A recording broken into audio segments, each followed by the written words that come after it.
यह कहानी राजस्थान के कोटा शहर से जुड़ी एक सच्ची घटना है जो किसी के असफल प्यार और प्रतिशोध की है। राणा साहब एक बहुत अमीर और आलीशान हवेली का मालिक था। उन्हें अपने से 10 साल छोटी उम्र की लड़की से प्यार हो गया था, लेकिन वो लड़की राणा साहब को अपने प्यार के मायाजाल में फंसा के उनकी जायदाद को छीन लेना चाहती थी। एक बार उस लड़की ने अपने प्रेमी के साथ मिलकर राणा साहब को मार मार कर जिंदा जमीन में गाड़ दिया। राणा साहब चीखे चिल्लाए, लेकिन उस लड़की ने उनकी एक ना सुनी। बाद में राणा साहब ने मरते मरते श्राप दिया, मैं किसी को नहीं छोड़ूंगा, हर प्रेमी को मार दूंगा। जिस तरह मेरे साथ धोखा हुआ है, मैं हर प्रेमी को मिटा दूंगा, मैं सबको मिट्टी में मिला दूंगा। और राणा साहब की मौत हो गई। उस दिन के बाद वो जगह और हवेली श्रापित हो चुकी थी। वहां जो भी जाता था वो कभी भी वापस नहीं आता था। आज भी राणा साहब की प्रेतात्मा वहां घूमती रहती है। कुछ दिनों के बाद उस हवेली पे एक प्रेमी कपल वहां पे घूमने के लिए आए, शशि और राज।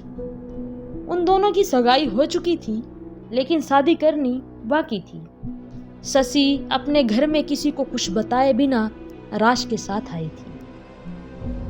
शशि और राज मजाक मस्ती में उस जगह पहुंच गए जहां पे राणा साहब को जिंदा दफना दिया गया था। अचानक राज उस जगह पे गिर जाता है और उसका पैर जमीन में नीचे धंसने लगता है। यह देखकर शशि डर जाती है और मदद के लिए चीखने चिल्लाने लगती है, लेकिन कोई भी उसकी आवाज नहीं सुन पाता है। शशि जब उस हवेली में मदद के लिए जाती है तो उससे वहां किसी के होने का आभास होता है। उसी वक्त तुरंत शशि गिर जाती है और कोई उसका पैर पकड़कर उसी जगह पर खींच के ले आता है जहां राणा साहब और राज दफन हुए थे। बाद में शशि भी उसी जगह पर दफन हो जाती है। कुछ दिन बाद जब शशि अपने घर नहीं पहुंचती, तब उसकी बहन सलोनी अपने पति समीर और कुछ मित्रों के साथ उसे ढूंढते ढूंढते उस हवेली पे पहुंच जाते हैं। समीर एक पैरानॉर्मल एक्टिविटी का एक्सपर्ट है। जब वो सब उस हवेली पर पहुंचते हैं, तब समीर को पता चल गया कि यहाँ पे किसी की बुरी आत्मा का वास है। उसने सबको सूचित कर दिया। उसी रात को उन सभी के साथ कुछ अजीबोगरीब घटनाएं होने लगी, जैसे कि नल से पानी टपकना, अपने बेडरूम में मिट्टी का आ जाना, रूम की खिड़की या अपने आप हिलने लगना, किसी के रोने की और चिल्लाने की आवाज़ आना।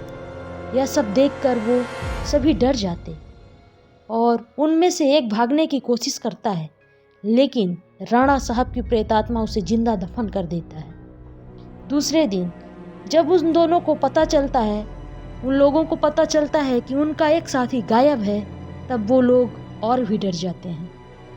लेकिन समीर बताता है कि हमें यहाँ से बाहर निकलना है तो हमें उस आत्मा को बुलाना होगा और उससे पूछना होगा कि वो आखिर चाहती क्या है। डर के मारे सभी लोगों ने समीर की बात मान ली और आत्मा को बुलाने के लिए तैयार हो गए। समीर ने एक रूम में सभी तैयारियां कर ली और बताया कि जब तक हम आत्मा से पूरी जानकारी नहीं जान लेते, तब तक कोई इस रूम से बाहर नहीं जाएगा और कुछ भी हो जाए कोई किसी का हाथ नहीं छोड़ेगा। समीर ने तंत्र मंत्र से आत्मा को बुलाना शुरू कर दिया। कुछ ही देर में तेज पवन और बिजली के साथ राणा साहब की आत्मा उस रूम में आ गई। समीर ने उस आत्मा से बात की, आखिर तुम चाहते क्या हो?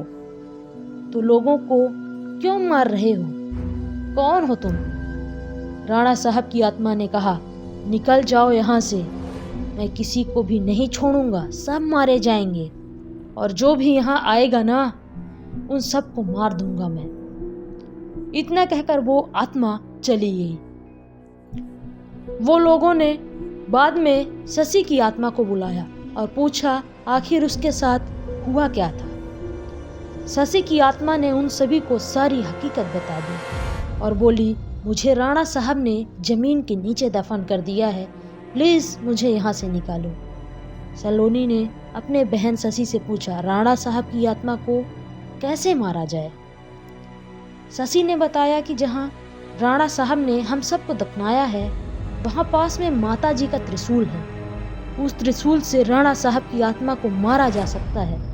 इस महल को उनकी चंगुल से बचाया जा सकता है। इतना कहकर शशि की आत्मा वहाँ से चली गई। समीर, सलोनी और बाकी दोस्त तुरंत उस जगह पे गए जहाँ राणा साहब को दफनाया गया था। राणा साहब की आत्मा ने उन सभी को त्रिशूल के पास जाने के लिए रोका, लेकिन सलोनी किसी तरह उस त्रिशूल के पास पहुंच गई और उस त्रिशूल से राणा साहब पे वार कर दिया।